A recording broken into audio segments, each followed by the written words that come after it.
Welcome to another episode of Mike Reads. Tonight we'll be continuing our series on the complete Federalist Papers with Federalist number 15, entitled The Insufficiency of the Present Confederation to Preserve the Union. This is a topic which is actually carried on to the next 4 or 5 Federalist Papers, but we're only going to have time to do 1 or 2 a night. And tonight we're only going to have time to do Federalist number 15, so we'll try to keep track of that as we move along.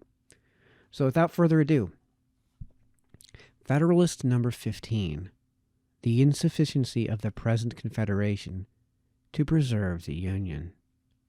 This was written for the Independent Journal, Saturday, December 1st, 1787, by Alexander Hamilton. To the people of the state of New York. In the course of the preceding papers, I have endeavored, my fellow citizens, to place before you in a clear and convincing light the importance of union to your political safety and happiness. I have unfolded to you a complication of dangers to which you would be exposed should you permit that sacred knot which binds the people of America together to be severed or dissolved by ambition or avarice, by jealousy or by misrepresentation. In the sequel of the inquiry through which I propose to accompany you, the truths intended to be inculcated will receive further confirmation from facts and arguments hitherto unnoticed. If the road over which you will still have to pass should in some places appear to you tedious or irksome, you will recollect that you are in quest of information on a subject the most momentous which can engage the attention of a free people, that the field through which you have to travel is in itself spacious, and that the difficulties of the journey have been unnecessarily increased by the mazes with which sophistry has beset the way. It will be my aim to remove the obstacles from your progress in as compendious a manner as it can be done without sacrificing utility to dispatch. In pursuance of the plan which I have laid down for the discussion of the subject, the point next in order to be examined is the, quote, insufficiency of the present Confederation to the preservation of the Union, end quote. It may perhaps be asked what need there is of reasoning or proof to illustrate a position which is not either controverted or doubted, to which the understandings and feelings of all classes of men assent, and which in substance is admitted by the opponents as well as by the friends of the new Constitution. It must in truth be acknowledged that, however these may differ in their other respects, they in general appear to harmonize in this sentiment, at least, that there are material imperfections in our national system, and that something is necessary to be done to rescue us from impending anarchy. The facts that support this opinion are no longer objects of speculation. They have forced themselves upon the sensibility of the people at large, and have at length extorted from those whose mistaken policy has had the principal share in precipitating the extremity at which we are arrived, a reluctant confession of the reality of those defects in the scheme of our federal government, which have been long pointed out and regretted by the intelligent friends of the Union. We may indeed with propriety be said to have reached almost the last stage of national humiliation. There is scarcely anything that can wound the pride or degrade the character of an independent nation which we do not experience. Are there engagements to the performance of which we are held by every tie respectable among men? These are the subjects of constant and unblushing violation. Do we owe debts to foreigners and to our own citizens contracted in a time of imminent peril for the preservation of our political existence? These remain without any proper or satisfactory provision for their discharge. Have we valuable territories and important posts in the possession of a foreign power which, by express stipulations, ought long since to have been surrendered? These are still retained to the prejudice of our interests, not less than of our rights. Are we in a condition to resent or to repel the aggression. We have neither troops, nor treasury, nor government.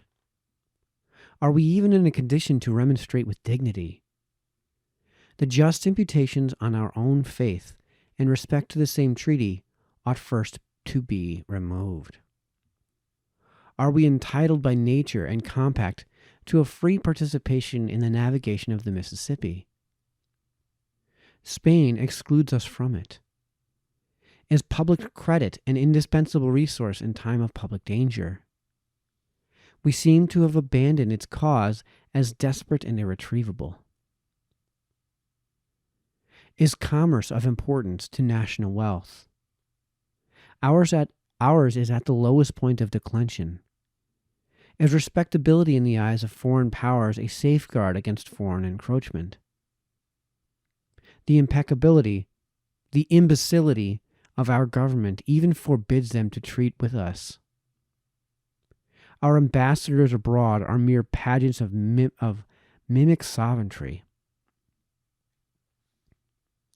Is a violent and unnatural decrease in the value of land a symptom of natural distress?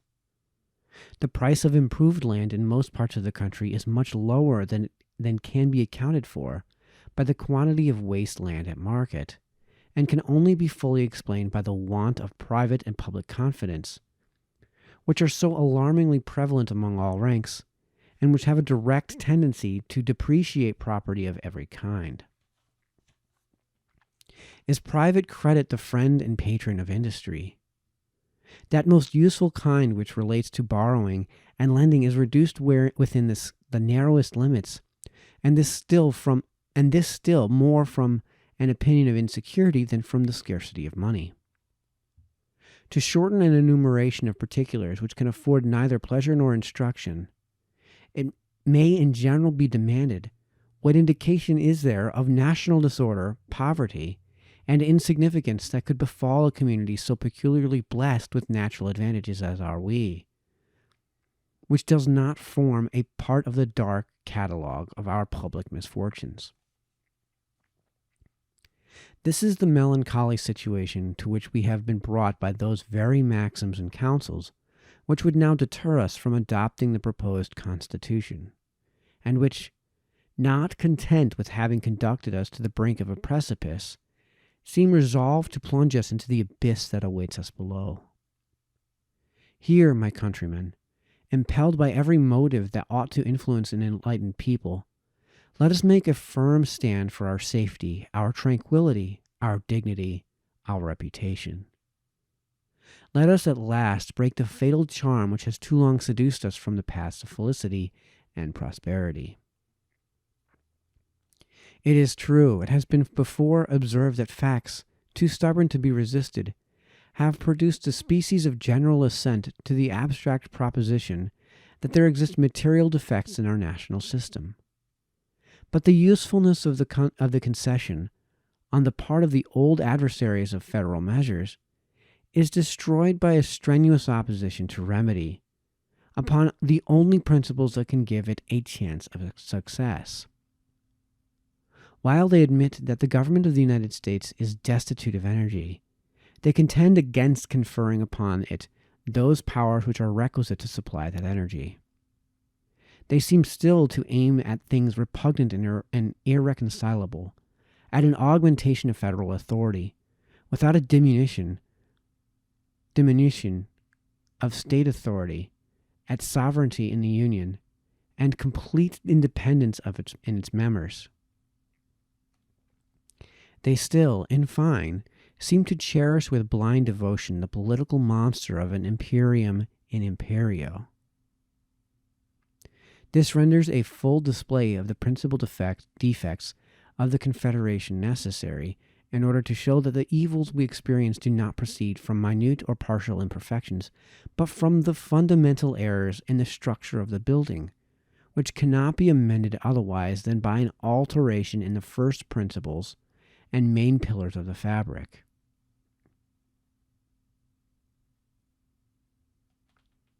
The great and radical vice in the construction of the existing Confederation is in the principle of legislation for states or governments in their corporate or collective capacities, and as contradistinguished from the individuals of which they consist. Though this principle does not run through all the powers delegated to the Union, yet it pervades and governs those on which the efficacy of the rest depends. Except as to the rule of appointment, the United States has an indefinite discretion to make requisitions for men and money, but they have no authority to raise either, by regulations extending to the individual citizens of America.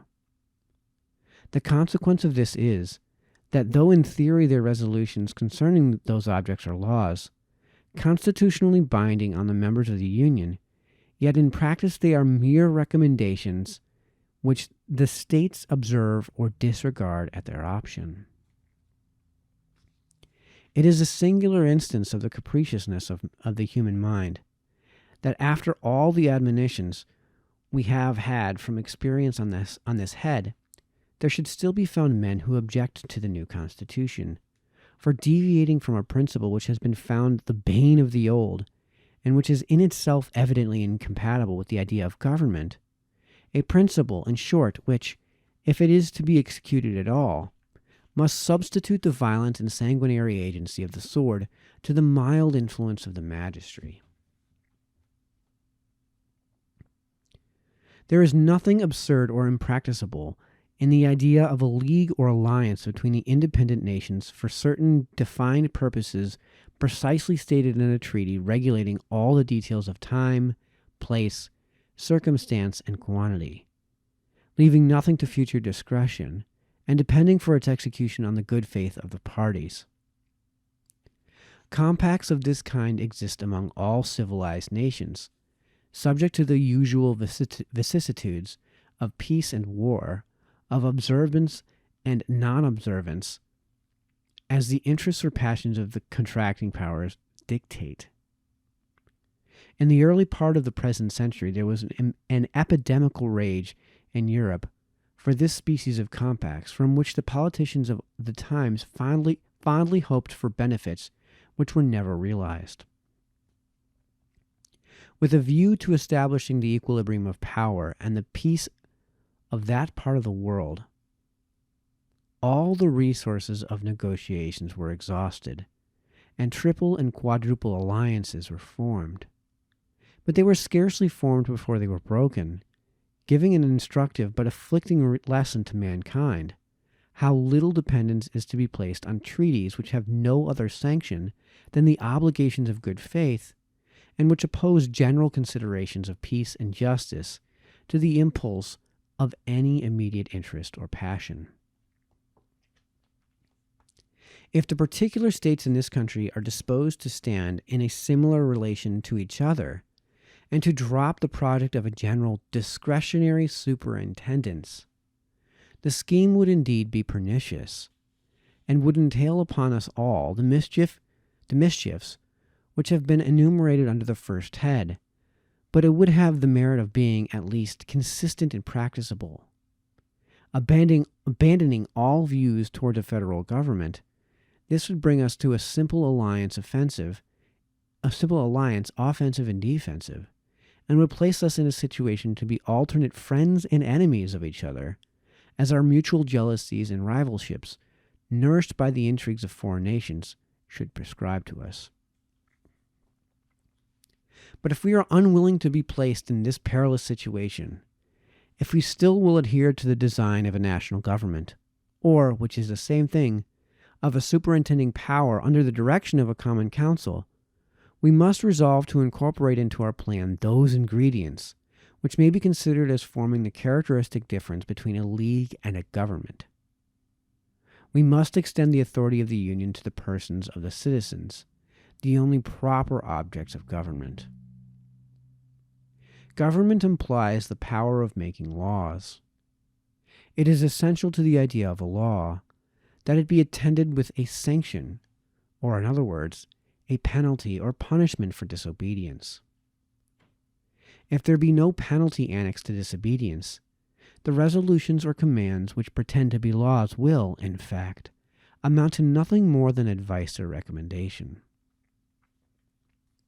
This penalty, whatever it may be, can only be inflicted in two ways: by the agency of the courts and ministers of justice, or by military force, by the coercion of the magistracy, or by the coercion of arms.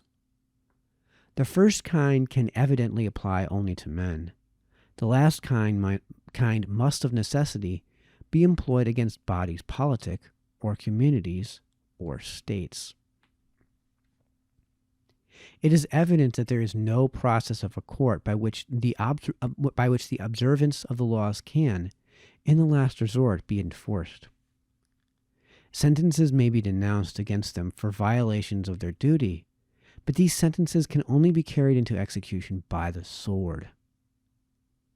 In an association where the general authority is confined to the collective bodies of the communities that compose it, every breach of the laws must involve a state of war, and military execution must become the only instrument of civil obedience.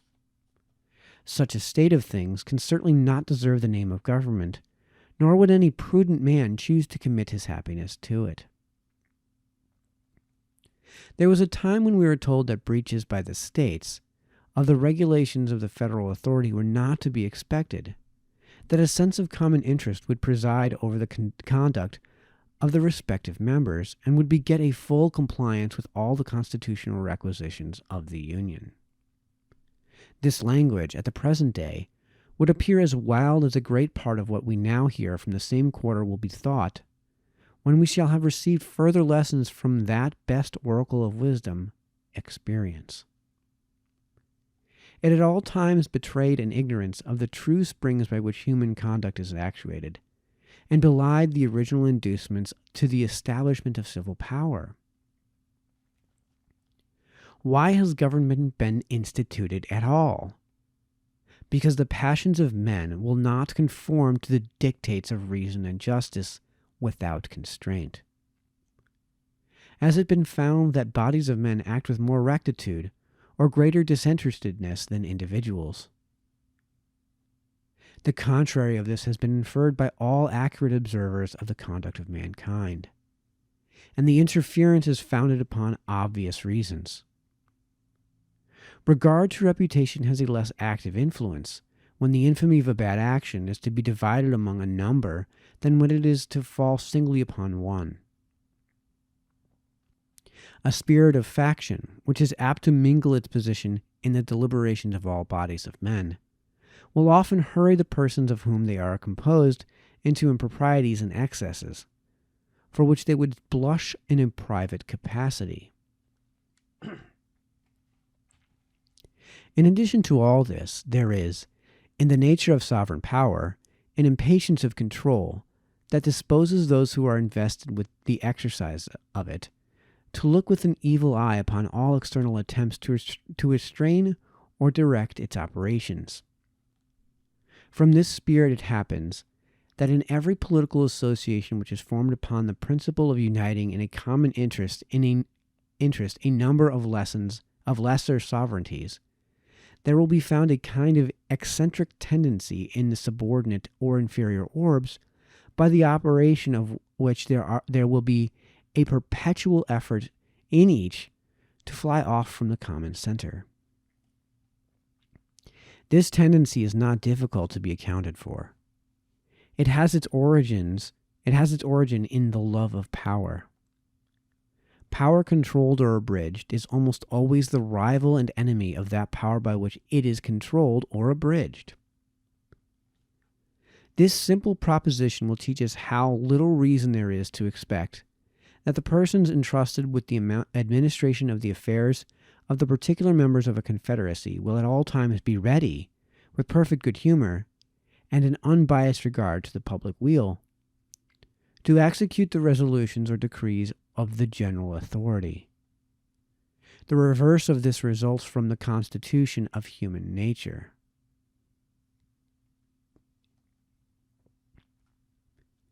If, therefore, the measures of the Confederacy cannot be executed without the intervention of the particular administrations, there will be little prospect of their being executed at all. The rulers of the respective members whether they have a constitutional right to do it or not, will undertake to judge of the propriety of the measures of themselves. They will consider the conformity of the thing proposed or required to their immediate interests or aims, the momentary conveniencies or inconveniencies that would attend its adoption. All this will be done, and in a spirit of interested and suspicious scrutiny, without that knowledge of national circumstances and reasons of state, which is essential to a right judgment, and with that strong predilection in favor of local objects, which can hardly fail to mislead a decision.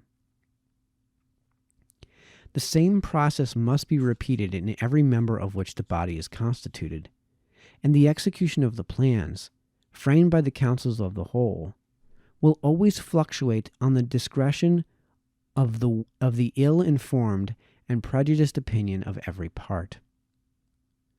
Those who have been conversant in the proceedings of popular assemblies, who have seen how difficult it often is, where there is no exterior pressure of circumstances, to bring them to harmonious resolutions on important points, will readily conceive how impossible it must be to induce a number of such assemblies, deliberating at a distance from each other, at different times, and under different impressions, long to cooperate in the same views and pursuits.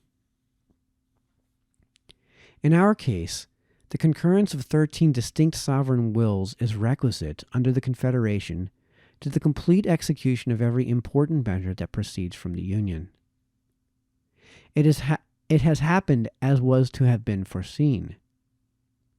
The measures of the Union have not been executed.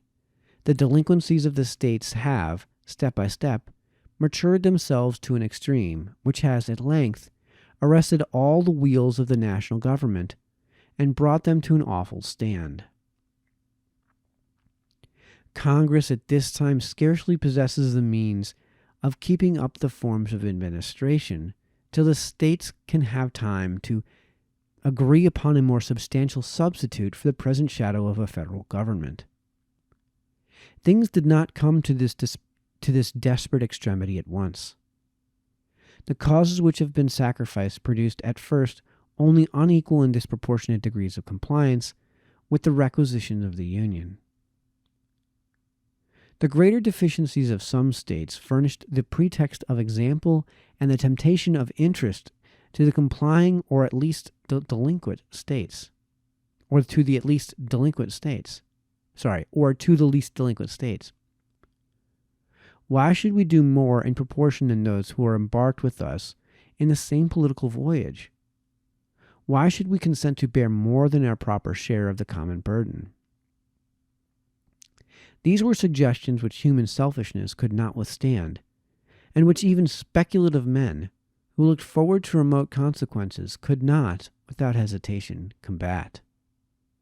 Each state, yielding to the persuasive voice of immediate interest or convenience, has successively withdrawn its support till the frail and tottering edifice seems ready to fall upon our heads and to crush us beneath its ruins. Signed, Publius. All right, that wraps up Federalist number 15. We will continue with Federalist number 16 in our next read, Federalist number 16, entitled The Same Subject Continued, the Insufficiency of the Present Confederation to Preserve the Union. So until the next time, this has been Mike, signing off.